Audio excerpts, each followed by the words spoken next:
Hi, everybody. My name is Paul Hardersen with Seadog Travels, and thank you for being here for our latest cruise webinar. We are actually, I would say cruise webinar, but this Star Clippers really is not about cruises. It is not a typical cruise line, and it's one of my favorite ways of travel. Actually, tall ship travel is something that if you have not done it, you really should give it a shot, and you get to learn all about Star Clippers here. Just a housekeeping note, we are going to be putting this on our YouTube page afterwards, and we'll share it on social, so be on the lookout for that. So with that, Mary Grimes from Star Clippers is with us. Thank you very much, Mary, for being here, and take it away. Thank you very much, Paul. This is a great opportunity, and I'm so glad to be here to talk about Star Clippers, which are, as you see, unique sailing adventures, and that's something that sets us apart. We don't call ourselves cruising; we call ourselves sailing. So let me just get started here and give you a background of who we are. This is our owner and founder, Michael Kraft. He is a Swedish and grew up around Swedish shipyards, and he just became enamored of what he called the golden age of sail, which is about between 1815 and 1910. And during the golden age of sail, there were clipper ships, and they were very elegant. And basically, the wealthy were the ones that could afford to sail in a clipper ship. But he wanted to recreate those because they were that kind of elegance, and they were true tall ships and sailing. And he wanted to create more like a private yacht. So he built read it down. What makes Star Clippers unique? Well, look at the ship right here. This is a five-masted square rig, true 19th century clipper ship design. This happens to be our flagship, the Royal Clipper, and she is the only one of her kind in service and holds a Guinness Book of World Records to that effect. You can see from this aerial view that what makes also makes us unique is it's a working ship. Not that our guests work on it. They do not. But you can see it's truly a working ship, and we have crew that are on board that are constantly doing something. So here are some things that our guests have. These are phrases that our guests have used to describe their experiences. They call it awe-inspired. You can see here the Royal Clipper in the background of this smaller harbor, which is what we like to do. And because they're a small ship, you can. And they said it was awe-inspiring. They've also said it's experiential. Experiential basically is something that's very important to travelers these days. And it means that you can learn while you are traveling. So when you travel with us, you are learning about the 19th century ship and that kind of experience, as well as being able to put into smaller ports. There are fewer people, and you are able to truly experience the culture and society when we stop at a port. Off to the left right here, you're going to see one of our smaller ships, and that of which we have two. So here is the Royal Clipper, and here we have two of them, Star Clipper and Star Flyer. It is unforgettable. Well, you can't do this on any other cruise ship. This is laying on the bowsprit net, which I have done, and it really is amazing because the ocean is below you and the sky is above you. It's exhilarating in that we offer activities such as climbing the rigging. We'll put a harness on you. These happen to be crew members, so you don't really see them harnessed up, but we will put a harness on our guests and they can go up to a platform, and it's a great photo opportunity. We're magical as well. This is the Royal Clipper, and you can see beautiful lights at sunset. We do this at least once during an itinerary, and then coordinate to music, and we call it flight control. Now, there was one lady that said this is life-changing for her because she'd never experienced anything like this or taken the kind of tours that we offer. And so for her, it was totally a different perspective. And it's romantic. We attract people that are celebrating a special occasion, such as an anniversary, could be vow renewals, and lots of honeymooners too, because it truly is a romantic way to travel from port to port, because no one does what we do. It's also delicious. We have Michelin-trained chefs that are on every one of our ships, and their menu creations are truly awesome. And I can tell you that personal experience. I have not had better food on any other cruise I have been on.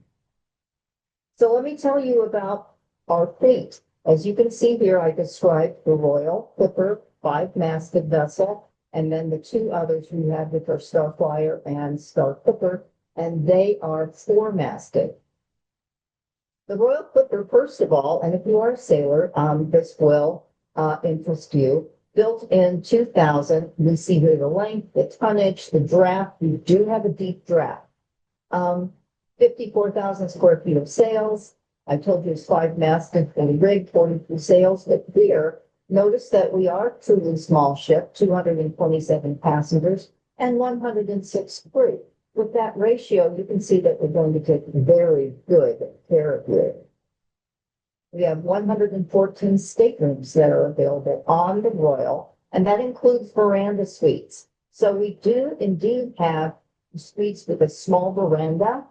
So yes, you can actually have a veranda on a sailing ship as well. 3 swimming pools, an observation lounge, and a library. The library is Edwardian style, so it's got rich leathers, sofas. It's got wood paneling. It's got a full bookcase, and we have maps in there. We have games, and as well as books that you can borrow as well. The Royal is also large enough to have a full spa called Captain Nemo and Fitness Center, and she does have a marina platform, which is where we launched water sports from on the Royal Clipper. Royal Clipper also has a 3-story atrium. You can see the elegance here. The iron scroll work with the balconies and with the staircase, which actually is a granite staircase. So the dining room is here on the lower level, and also on the second level, we do have dining as well. Notice that we do have murals painted on the walls here. There's also statuary. And up here is our observation lounge, which is called the Tropical Bar. So you can see that here. And it's also a piano lounge. So during the afternoons, we have tea, we have snacks, and we do have something that is playing the piano. Okay, we do have also, I'd like to mention that we do have open seating for all dining. So our guests can choose who they want to sit with, what friends they've made during the day, who they want to chat about their excursions with, and so on. So we do have, it's between 7:30 and 9:30 nightly that you can choose to come and go as you want, and never have a line waiting to get a table. Here's a view of the Captain Nemo Spa. We do have spa treatment rooms. We do have sauna as well as steam room. And wonderful massage. I mean, there's a whole menu of massages as well, and a full fitness center, as I mentioned. Here is a view of a veranda suite. You can see there's the door leading out. There are tables and chairs there. This is a very comfortable suite for this design of this ship, which does have some irregularity in terms of the cabins because of the design of the ship, the sailing ship. But you can see the wood paneling, and you can see that it was very 19th century in design, so it's very nostalgic. There are rich colors here. There actually is plenty of room, the way that these staterooms are designed. So there's plenty of places and a large closet, and also you can slide your suitcases right under the bed. In our suites, also, you do have a full tub as well. So let's talk now about the Star Clipper and the Star Flyer, which we call our twin stars because they are sister ships. You can see here that it's smaller, was 4 square feet of sails. We do have 4 masts that are fully rigged and 166 passengers per vessel with 78 crew. Here's a view of the dining room of the Star Clipper and Star Flyer. As I say, they are sister ships. Each one of the dining rooms on each of the ships holds the full capacity of the ship. So That way, everyone can get into the dining room. Again, open seating. And I cannot stress how delicious the food is.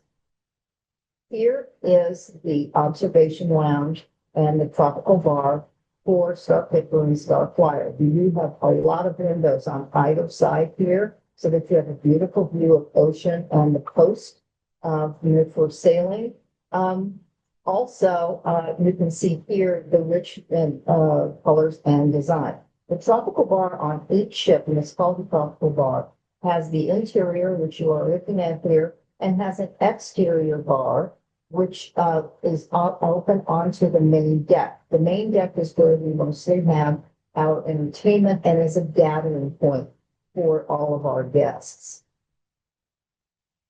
Star Clipper and Star Flyer, here is an example of an upper category ocean view cabin. We only have 2 inside cabins,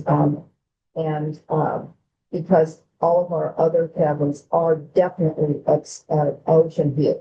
We do have suites as well. So we are looking at one of the suites here. I urge you to go to the website and take a look at the virtual tour so you can see the other side of this cabin. Each one of our ships also has a very spacious owner's suite. Life on board. Well, here again, you can see now, get a closer view of what it looks like on a deck. We have plenty of lounges, deck chairs on board, around the swimming pool, and what you can see are people relaxing. And that is the key to sailing with us. It's about relaxation. It's about very relaxed on board in terms of we don't dress up nights. We don't have any formality on board. You can enjoy yourself. In shorts, and at dinner, we just ask that the gentleman wear a collared shirt or just we don't necessarily need any kind of suit jacket, and they wear slacks in the dining room for dinner. Again, we talked about visiting the bowsprit, and here are some of our guests enjoying that experience. And again, climbing the mast, climbing the rigging up to the mast. You can see the platform up there. And hoisting sails. We do offer this activity as well. It's supervised by crew. Sometimes it's a competition, almost like a tug of war, with our guests. And you can take the helm. This almost looks like the crew member that was on Starflyer when I took the helm. You noticed he is always on the equipment there to keep us on course. But I'm telling you, it is great fun to take the helm, and it's a bit harder than it looks there, but it's a lot of fun. We have people lining up to take the helm, and it's an open bridge, so you have access to the mates and to the captain. The crew is very accessible. You can ask questions, and that's how you learn about how the ship operates. We offer complimentary water sports, snorkeling, paddleboarding, as you can see here, on all of our cruises. And local entertainment. There's generally an entertainer that sails with all of our ships, and we also will invite local entertainment on board. This happens to be a steel drum band. Those are great. We also have a white night. I talked to you about, and you saw the picture of how the lights coordinated with the music on the beautiful Royal Clipper. On white night, that is what happens, and people are encouraged to dress in white. And we have other activities. There could be things like dance contests. There could be things like karaoke, but lots of fun on board on white night. Pirate night, well, that's an essential on every one of our itineraries because you're sailing on a pirate ship, especially in the Caribbean. It's very fun. So we do have props on board. We do tell our guests, you know what, bring pirate gear. And we have lots of fun activities on pirate night. So where do we sail? Well, we summer in the Mediterranean. You can see the beautiful Royal Clipper there in the distance. So we have over 100 ports that we visit in the Mediterranean during the season, which is between April and the end of November. Um, Basically October into November. So over 100 ports of call, 14 countries, and we offer varying lengths of sailings. Most of them average about 7 nights, but they can go from as few as 3 nights up to 21 and over nights. So we have a lot of guests that do back to back. They combine sailings as well. Over 23 diamonds. This is so special when you sail into ports because we can get into very small ports.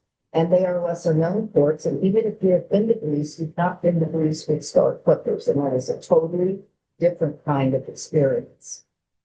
We do exotic sailings as well while we are in the Mediterranean and the Eastern and Western Mediterranean, such as the Canary Islands, Morocco as well. And we do Egypt. We do a Suez Canal transit, and we between Athens and Spaga, Egypt, and we also have a land extension as well into Luxor, and that is truly special on our ships. Now we are offering some new ports of call for 2026 in southern Italy. Now, Italy is the #1 destination for North America, in case you didn't know that, but it is true, and it consistently is a #1 destination. So we have Barletta, Monopoli, Otranto, and Crotone, which are going to new ports of call in southern Italy. And we have new ports of call in Greece as well, Ethio, which is in the Peloponnese, and Renopoli. And which when you have entrance to Naldakos, Orthodox monasteries as well, and we have ports which like Pesaro and Šibenik, Croatia, which are UNESCO sites. We have UNESCO heritage sites all over in Europe, and we touch on many of them during our sailings. Grand voyages are the extended sailings. They range anywhere from 9 to 35 nights, and those are basically combinations of our itineraries. These, you can visit many of the UNESCO heritage sites, and some of them, these grand voyages up to 11 countries. But the thing about it is, we are very port intensive. What we want is for our guests to experience the ports. So, in these visits, and the sailings, they have no more than 3 sea days, which is really unusual in many cases to other cruise lines and to the mainstream larger ships as well. So all of the ships have grand voyages as well. And the shorter sailings that I mentioned, 3 to 6 night sailings. Now, they are offered in the Mediterranean only. Italy, Greece, French Riviera, and Spain. If you're new to sailing and you say, I'm not sure, I'll take a longer sailing, well, then we have these shorter ones that you can take just to experience sailing to see good market. If you're going to be in Europe and you're doing another kind of tour, maybe you're doing a land tour, extend your vacation by doing one of our shorter cruises. Then, of course, since we are only in the Mediterranean in the summer, we go to the Caribbean in the winter. That means all cruise ships are doing transit time process. So anywhere from 14 to 28 night sailings. And there are 2 from Barbados and 2 from Lisbon or Malta. And that would be Royal Clipper and Starflyer and Star Clipper. They are positioned in St. Martin, and they do that from Lisbon, Malaga, or Las Palmas, which is in the Canary Islands. So the way this works is when they are starting from Lisbon or Malta, etc., they would do certain stops along the way before they get to open ocean.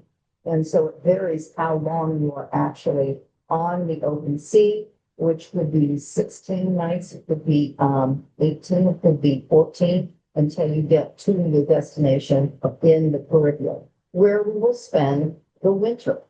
And it's delightful because we are coming up now on our winter in the Caribbean. So we do this from November to March. So they start sailing transatlantically in November. So once we're there, we generally start in December to do our Caribbean sailings. We have intimate ports in the Caribbean, small ports. I did Leeward Islands on the Star Flyer last December, and I loved Oldesson, for example. When we docked there, we were really the only ship in the port. And so we could go to restaurants without having to eat wine. It was lovely shopping. We just roamed through the city town without a crowd of people. So that was lovely. We do go to Costa Rica. We do go to Panama as well. And we do a transit in the Panama Canal on all three of the ships. Depending on the itinerary. So yes, we do that as well. And Costa Rica is amazing. The race basically means that the Royal Clipper and one of the smaller vessels, typically it might be Star Flyer, when they are on their sailing itinerary, when they are going to arrive at the same port, well, then they race. And you can be on Royal Clipper or on Star Flyer or Star Clipper, and you can see the ship come over the horizon, and they get closer and closer, and they're really racing to the port, and the captains are shouting orders, and they're hoisting the sails, and everybody's on board, and they're shouting and waving to one another. And that is a lot of fun, and that generally happens about once on an itinerary while we are in the Caribbean. So I'm going to just give you something here for you to look at, which is Star Clipper's experience, to give you an idea.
I think everybody wants to get on the ship with us, Paul.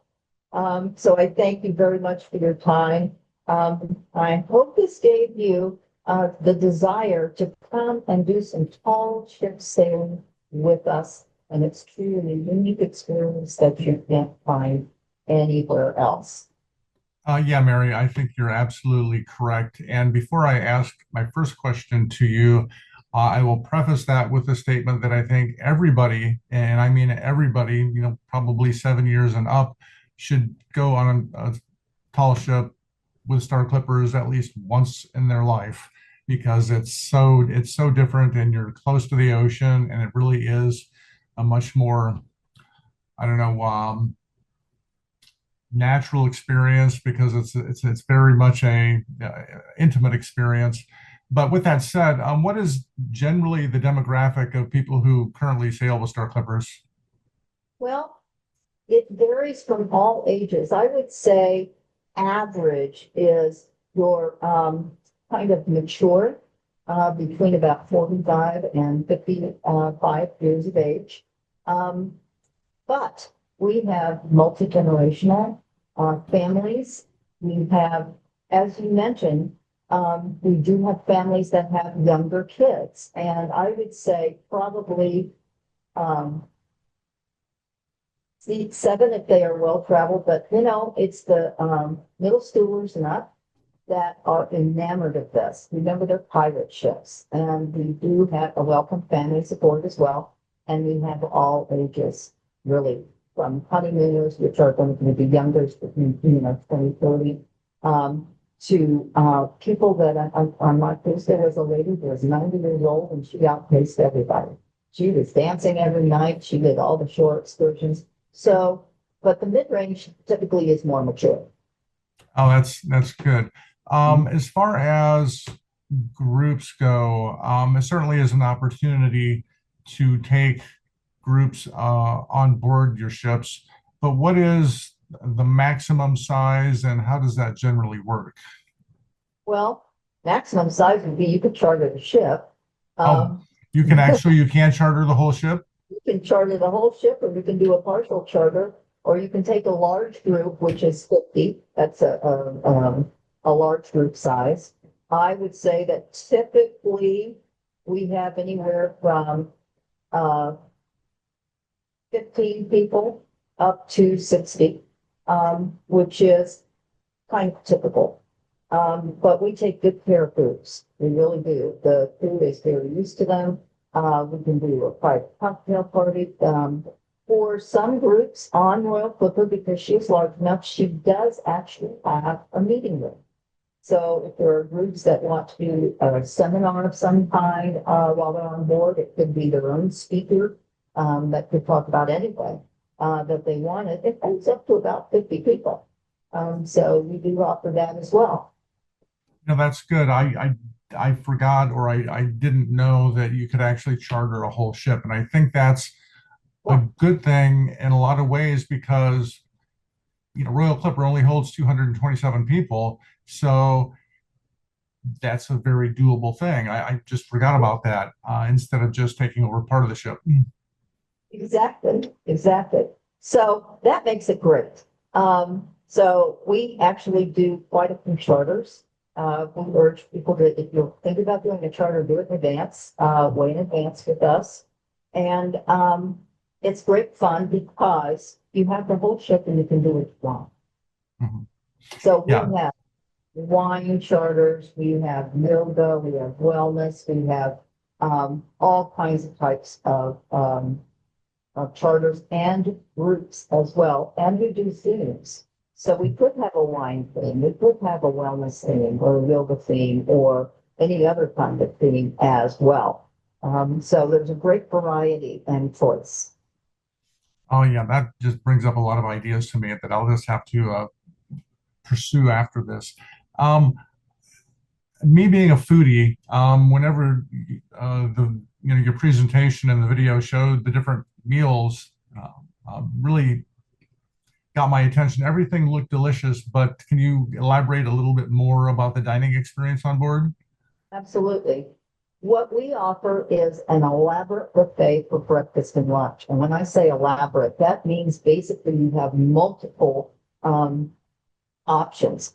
For breakfast, it could be the standard bacon, eggs, hash browns, or some type of a potato. And I've never seen the choice between crispy bacon and soft bacon, but we do offer that as well. And it could be, in addition to that, could be a different kind of entree because we do have some international passengers as well. So we have crepes one day because we're going to Ildesan or Guadalupe. We could have miso soup or some other kind of savory offering. In addition to that, you get your full meat selection with your cold cuts and a variety of cheeses. That's very continental, as we know, for Europe, and people enjoy that. They bake bread fresh daily on all of the ships. So you get baguette, rolls, and then you have all of your fruits, your nice fresh fruits. You have yogurts, more than one option. And I've never seen dessert at breakfast, but they offer that too. For lunch, we would offer, oh, I forgot the omelet station. Then for lunch, we have a carving station. And then we do have multiple, 2 or 3 offerings for lunch. And again, big salad bar, lots of fruit offerings, and the desserts as well, and the fresh bread. For dinner, it is off the menu. So the chef prepares a menu with 2 or 3 different types of offerings for an entree. But basically, it goes from appetizer all the way down to cheeses and fruits for your if you choose to have that for dessert. Everything is totally innovative. I've never had creamy cucumber soup, and it was absolutely delicious. And a standard on every one of the menus is a steak and potatoes or a steak soup and a pasta dish. If you don't want anything on the menu. And of course, the size of our chips allows us to offer to accommodate dietary restrictions. Oh, that's great. Yeah, it just from the photos, it looks, It's drool outstanding. worthy, but yeah, I believe you completely. So the last question I have for you is, have you ever been down on the water sports platform on Royal Clipper, and what's it like?